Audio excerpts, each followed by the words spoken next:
Hello friends, कैसे हैं आप सभी। दोस्तों, आशा करता हूं कि आप सब अपने घर पर अपने परिवार में स्वस्थ होंगे।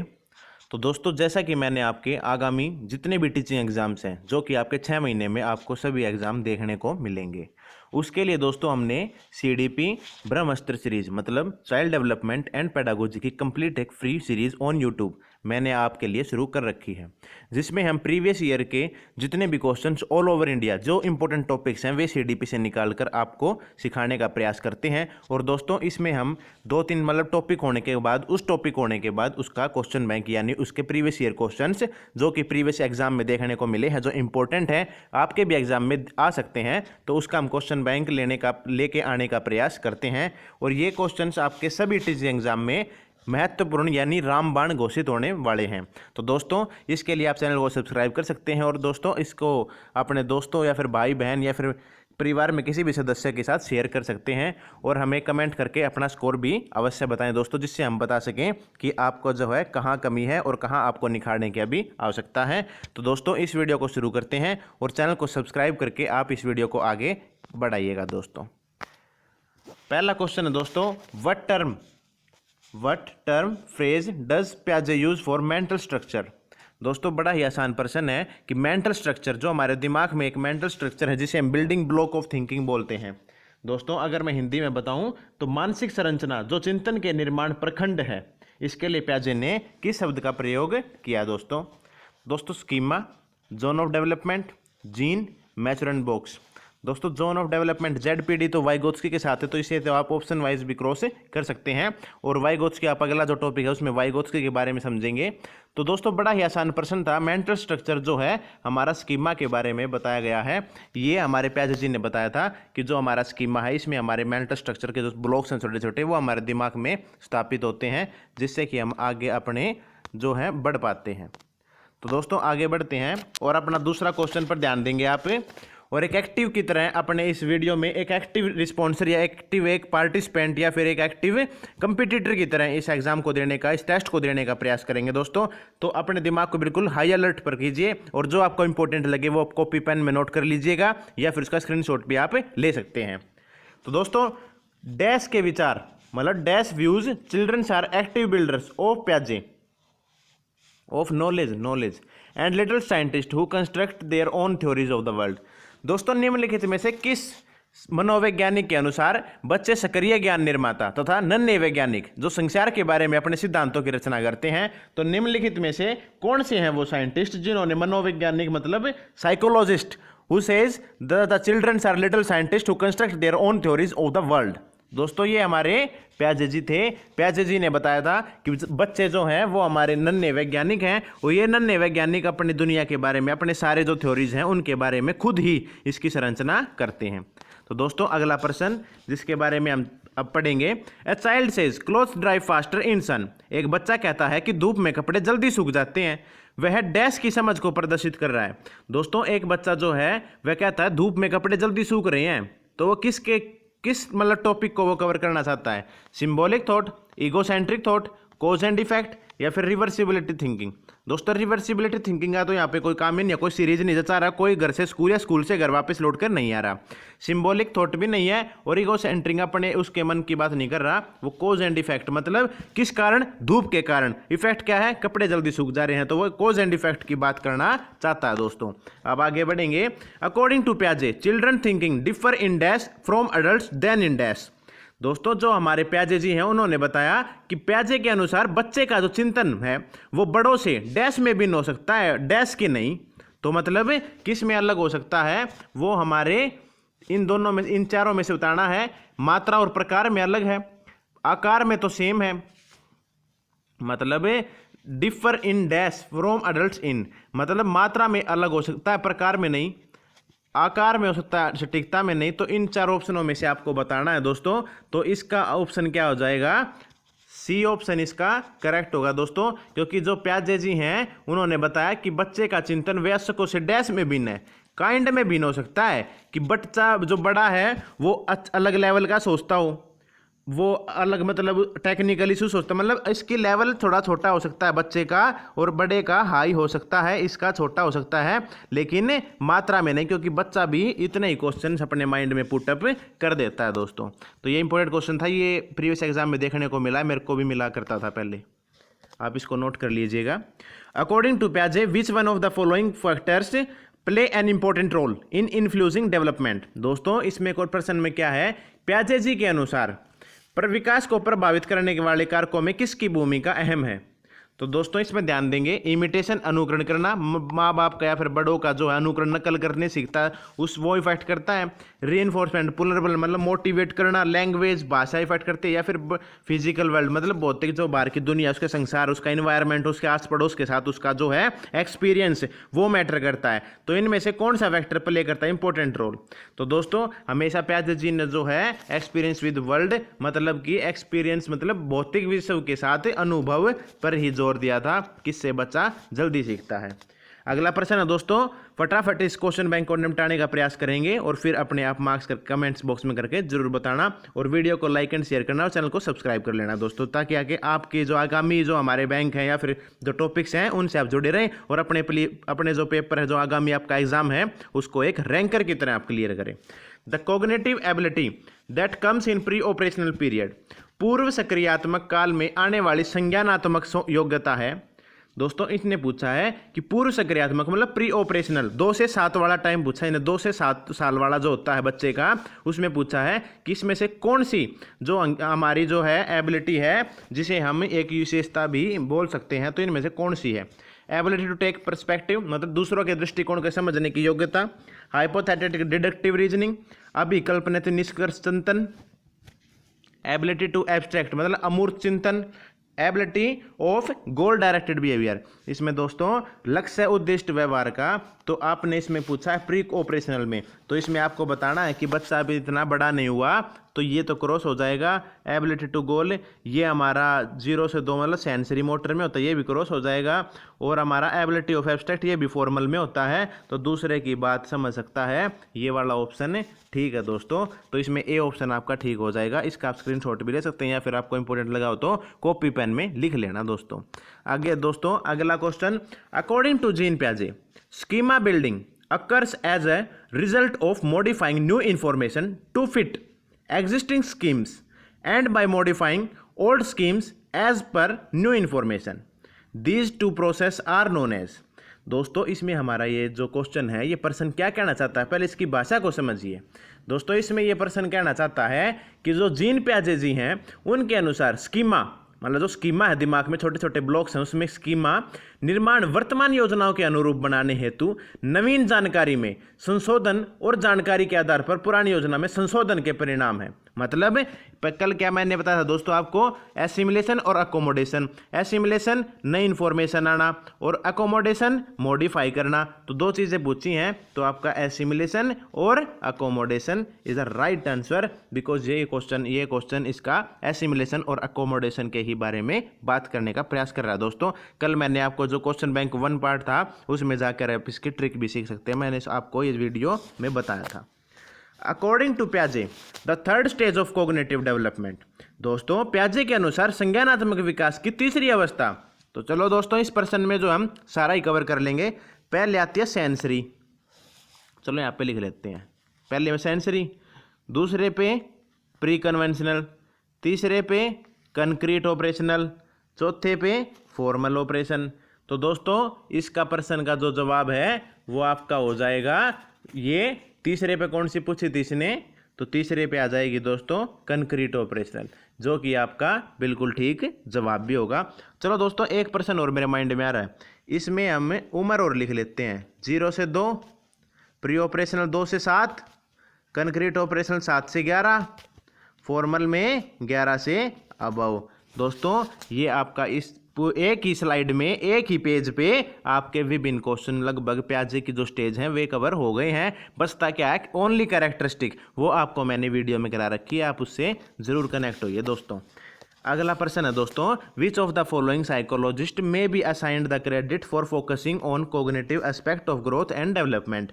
मतलब हिंदी में पढ़ेंगे, निम्नलिखित में से किस मनोवैज्ञानिक को वृद्धि एवं विकास के अंतर्गत संज्ञानात्मक पक्ष पर बल देने का श्रेय दिया जाता है। दोस्तों इसमें पूछा है कि किस मनोवैज्ञानिक को वृद्धि एवं विकास के अंतर्गत संज्ञानात्मक पक्ष मतलब कोग्निटिव डेवलपमेंट। दोस्तों मैंने आपको सबसे पहले ही बात यही बताई थी पियाजे जी के बारे में, जो हमारी सिर्फ 13 से 14 मिनट की वीडियो थी, उसमें सिर्फ हमने आगे स्टेजेस नहीं की थी, उसमें हमने सिर्फ पियाजे के बेसिक कंसेप्ट के बारे में जाना था। तो वहां पर मैंने एक आपको बिल्कुल पहली बात बताई थी कि अगर यहाँ पर कोग्निटिव डेवलपमेंट आता है तो आप पियाजे पे लगाएंगे, कंस्ट्रक्टिविस्ट साइकोलॉजिस्ट आता है मतलब कंस्ट्रक्टिव रचनावाद विचारधारी, तो भी आप पियाजे पे ही लगाएंगे दोस्तों। तो ये मैंने आपको पहली वीडियो में ही सिर्फ जो 13-14 मिनट के उसमें पहले कंसेप्ट यही बताया था आपको। फिर आता है दोस्तों अकॉर्डिंग टू जीन पियाजे the formal stage is during, मतलब इसमें पूछा है कि जो हमारे जीन ऑपरेशनल मतलब फॉर्मल ऑपरेशनल जो चौथी स्टेज है वो किस मतलब सक्रियात्मक अवस्था में आती है, इन्फेंसी, चाइल्डहुड, एडोलेसेंस, अडल्टहुड। ये दोस्तों हमारी बॉडी डेवलपमेंट ग्रोथ एंड जो वृद्धि और विकास होता है उसकी 4 अवस्थाएं हैं ये। तो इसके बारे में हमारे जीन पियाजे जी बोलते हैं कि हमारे जो फॉर्मल स्टेज है जीन पियाजे जी के अनुसार वो कौन सी अवस्था में आएगी। तो दोस्तों इसका जवाब हम देने का प्रयास करेंगे, इन्फेंसी, चाइल्डहुड, एडोलेसेंस या फिर अडल्टहुड। तो दोस्तों मैं आपको बता दूं आपकी जो किशोर अवस्था है वो कब से होती है, वो होती है 18। दोस्तों जो इन्फेंसी, चाइल्डहुड, इन्फेंसी होगी जन्म से लेकर 2 साल तक, चाइल्डहुड हो गई 2 से 11, और ये हो गई हमारी जो फॉर्मल वाली है ये हमारी एडोलेसेंस मतलब किशोर अवस्था के अंदर आ जाती है दोस्तों। तो दोस्तों आपने इसमें जो है चाइल्ड डेवलपमेंट के जो अलग स्टेजेस हैं उसके साथ कनेक्ट करके 20% में सीख लिया दोस्तों। फिर आती है दोस्तों 3 पर्वतमालाओं का कार्य पियाजे ने डैश के अध्ययन पर उपयोग किया। The 3 mountain task was used पियाजे to study in dash children. दोस्तों ये पर्सन आपका बिल्कुल माइनॉरिटी में आपको देखने को मिलेगा, और DSSB या KVS जैसे जो मेन एग्जाम है वहां पर ये क्वेश्चन बिल्कुल एज इट इज आपको देखने को मिलेगा दोस्तों। तो इस क्वेश्चन पे आप ध्यान दीजिएगा कि ये जो है 3 पर्वतमाला मतलब पियाजे जी ने जो है इनमें से कौन सी विशेषता में 3 पर्वतमालाओं का जो है उदाहरण का प्रयोग किया था दोस्तों। तो इसमें आपका आंसर हो जाएगा ईगोसेंट्रिज्म। ईगोसेंट्रिज्म का एक एग्जाम्पल है दोस्तों, उसके बारे में पियाजे जी ने इन ईगोसेंट्रिज्म में 3 पर्वतमालाओं का जिक्र करते हुए उसे समझाने का प्रयास किया है, जो आप वीडियो में जाकर देख सकते हैं। अगला प्रश्न है दोस्तों अकॉर्डिंग टू जीन पियाजे द मेंटल डेवलपमेंट ऑफ जन्म से लेकर 15 साल एज ग्रुप 4 स्टेजेज नाम, ठीक है इतना तो समझ में आ गया। Name the stage of development 7 से 11। इसने बताया दोस्तों कि जो पियाजे जी है उसने मेंटल डेवलपमेंट जो संज्ञानात्मक विकास है उसका जन्म से लेकर 15 साल तक उसने 4 स्टेजेस में डिवाइड किया जीन पियाजे ने, ठीक है। लेकिन जो हमारे पर्सन कहता है कि उसने पूछा है 7 से 11 वाले में कौन सा है, 7 से 11 वाले में हमें इसको बताना दोस्तों। 7 से 11 वाले में पियाजे जी ने किसको इसने पुटअप किया है, तो ये हमारा पर्सन भी है। तो इसमें हम अब इसको सारा ही बता देंगे, पूरा ऑप्शन के साथ इनको बताने का प्रयास करेंगे। तो सेंसरी मोटर जन्म से लेकर 2 साल, प्री ऑपरेशनल 2 से लेकर 7 साल, और कंक्रीट ऑपरेशनल 7 से लेकर 11 साल हो गया दोस्तों आपका सी आंसर। और ये हमारा 12+ आप बोल सकते हैं। तो ये आपका सारा होगा, इस ऑप्शन में आपने सारा ही कवर कर दिया दोस्तों। अगला प्रश्न है the stage of cognitive development according to Jean पियाजे is known as pre conceptional period is related to. दोस्तों हिंदी में समझेंगे, जीन पियाजे के संज्ञानात्मक विकास की अवस्थाओं जो 4 अवस्थाएं के अनुसार पूर्व प्रत्यात्मक काल मतलब प्री कंसेप्शनल पीरियड डैश को जाना जाता है, निम्न में से किससे संबंधित है। दोस्तों बड़ा ही आसान प्रश्न है और ये आपको चूकना नहीं है बिल्कुल भी, क्योंकि ये हमारा बिल्कुल आसान प्रश्न भी है। तो दोस्तों इसमें से कौन सा है पूर्व सक्रियात्मक काल, किसको पूर्व प्रत्यात्मक काल किसको बोला जाता है, तो ये जो हमारा सेंसरी मोटर, कंक्रीट ऑपरेशनल, या फिर प्री ऑपरेशनल, या फिर फॉर्मल ऑपरेशन। तो दोस्तों इसका जवाब आपका हो जाएगा प्री ऑपरेशनल को बोला जाता है, पूर्व प्रत्यात्मक। प्री ऑपरेशनल पूर्व प्रत्यात्मक नाम से ही पता लग रहा है, और जो बाद में होता है वो हमारा कंक्रीट ऑपरेशनल हो जाता है दोस्तों। अब नेक्स्ट क्वेश्चन पर जाएंगे और अपना इसको हम देखेंगे क्या प्रश्न है। When a child sees a world only in terms of their own self. दोस्तों इतने में ही हमारा क्वेश्चन जो है क्लियर हो चुका है, बाकी और पढ़ लेते हैं क्वेश्चन की शांति के लिए। Is not able to appreciate other point of view. अपना ही गाए जा रहा है दोस्तों, दूसरे का सुन ही नहीं रहा। तो जब एक बच्चा केवल अपने अनुसार दुनिया देखता है तो दूसरे के नजरिए की सराहना के सक्षम नहीं होता। इसे क्या कहते हैं दोस्तों? बड़ा ही लड्डू क्वेश्चन है दोस्तों। डिसेंटरिंग नहीं, इनिशिएटिंग थॉट नहीं, एनिमिज्म नहीं, इसे हम बोलेंगे ईगोसेंट्रिज्म। ज्यादा है बच्चे में क्योंकि उसका ईगोसेंट्रिज्म का जो है वेविंग ऑफ ईगोसेंट्रिज्म, मतलब ईगोसेंट्रिज्म से ऊपर निकलने वाला पॉइंट उसका भी विकसित नहीं हुआ है दोस्तों। और ये कब होता है ये आप मेरे को कमेंट बॉक्स में करके जरूर बताना, क्योंकि मैंने आपको वीडियो में बिल्कुल अंडरलाइन कर करके बताया था कि वेविंग ऑफ ईगोसेंट्रिज्म मतलब ईगोसेंट्रिज्म का बच्चे के मन से बाहर निकलना कब होता है। अकॉर्डिंग टू प्याजे the child is able to apply logical thought, मतलब प्याजे के अनुसार बच्चा जो अगर तार्किक चिंतन मतलब तार्किक विचार लागू करता है, class of problem the development occurs which of the following period, ये कौन सी अवधि में जो है विकसित होता है दोस्तों। तो इसमें प्रश्न ने पूछा है कि जो बच्चा है प्याजे के अनुसार बालक सभी श्रेणियों की समस्याओं पर तार्किक चिंतन मतलब तार्किक चिंतन अगर बच्चा लागू करने लग गया है तो ये कौन सी स्टेज में आएगा? ये आपका बिल्कुल लास्ट स्टेज मतलब formal stage, formal operation stage में, जो कि 12+ है उसमें ये बच्चा आएगा, क्योंकि वो तार्किक रूप से पूरा चिंतन करने में समर्थ हो चुका है दोस्तों। अब आगे पढ़ेंगे। अकॉर्डिंग टू प्याजे इरिवर्सिबिलिटी, जो हमारा एपल्टावी मतलब एक तो था रिवर्सिबिलिटी जो कि हमारा कब लागू हो जाता है, चलो ये भी आप ऑप्शन में बताना। इसमें पूछा इरिवर्सिबिलिटी स्टेज कौन सी है, एपल्टावी स्टेज कौन सी है, आप मेरे को रिवर्सिबिलिटी स्टेज बताएंगे। तो इसमें इरिवर्सिबिलिटी कौन सी है दोस्तों? इसमें आपको मैं बताता हूं अभी।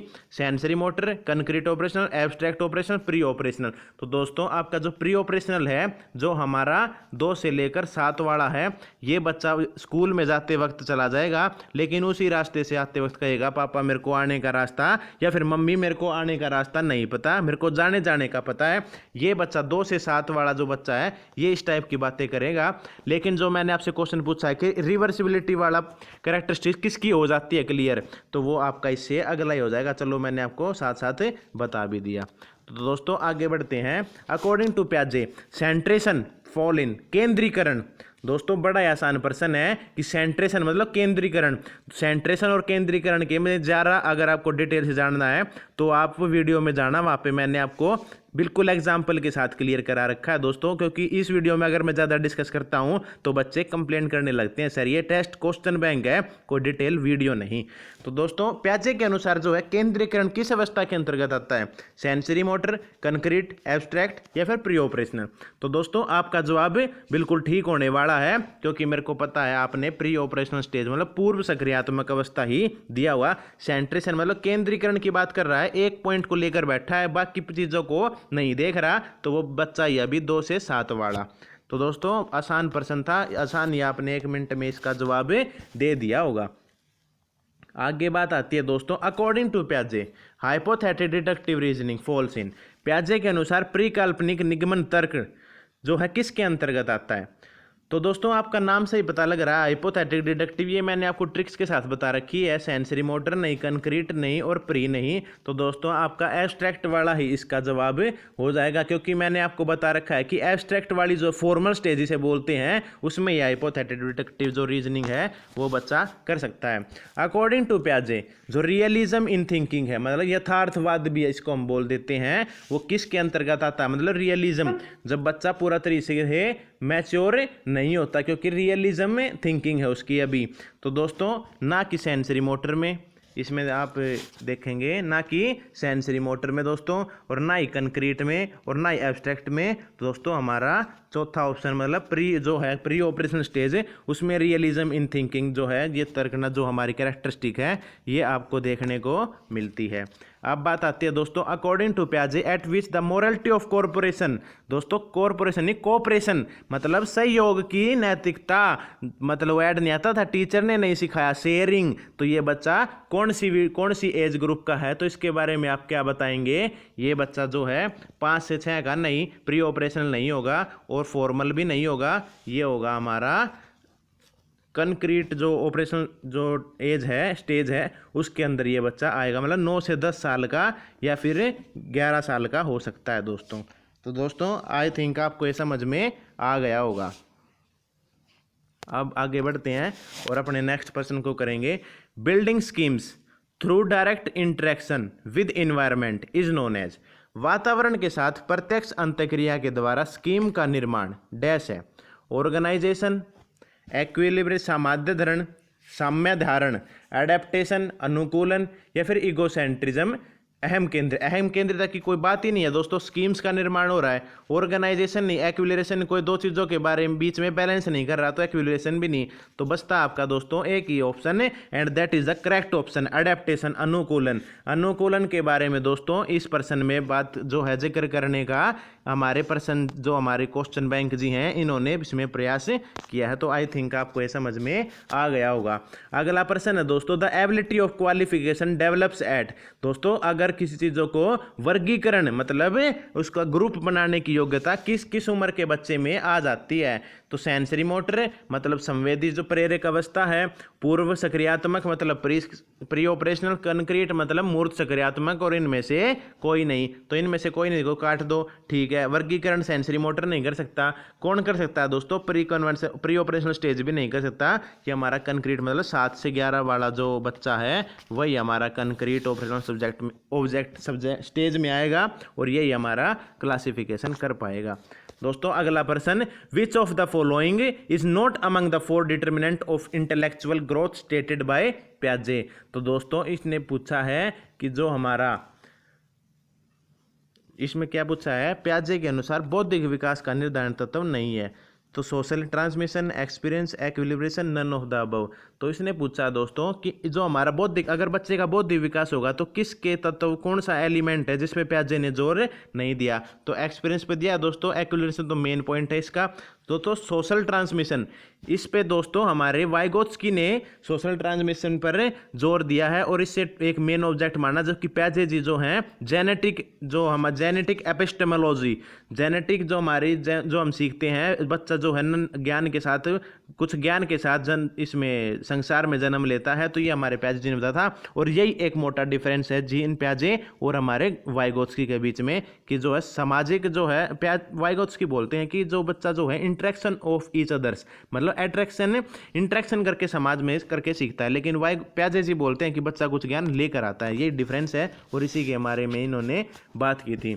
तो दोस्तों ये हमारा क्वेश्चन बैंक था जो कि हमने इसमें डिस्कस किया है और इसमें हमने लगभग 20 से 25 क्वेश्चन लगाने का प्रयास किया है। इसमें पिछले वाली वीडियो में कुछ क्वेश्चन थे और कंप्लीट एक प्याजे के ऊपर आपने 50-60 क्वेश्चन लगा लिए। और 50-60 क्वेश्चन का मतलब है आपका जो है प्याजे जो चैप्टर है वो आपका बिल्कुल कंप्लीट हो चुका है। अब आपको प्याजे के बारे में ज़्यादा टेंशन लेने की ज़रूरत बिल्कुल भी नहीं है दोस्तों। और अब आपको ये वीडियो अच्छी लगी तो इसको लाइक शेयर करना और अच्छे कमेंट्स करके अपना स्कोर जरूर बताना मेरे को, ताकि पता लगे कि आप किस लेवल पर और कहाँ पर खड़े हैं। बाकी दोस्तों चैनल से सब्सक्राइब कर देना ताकि आने वाली वीडियोस आपको पता रहें।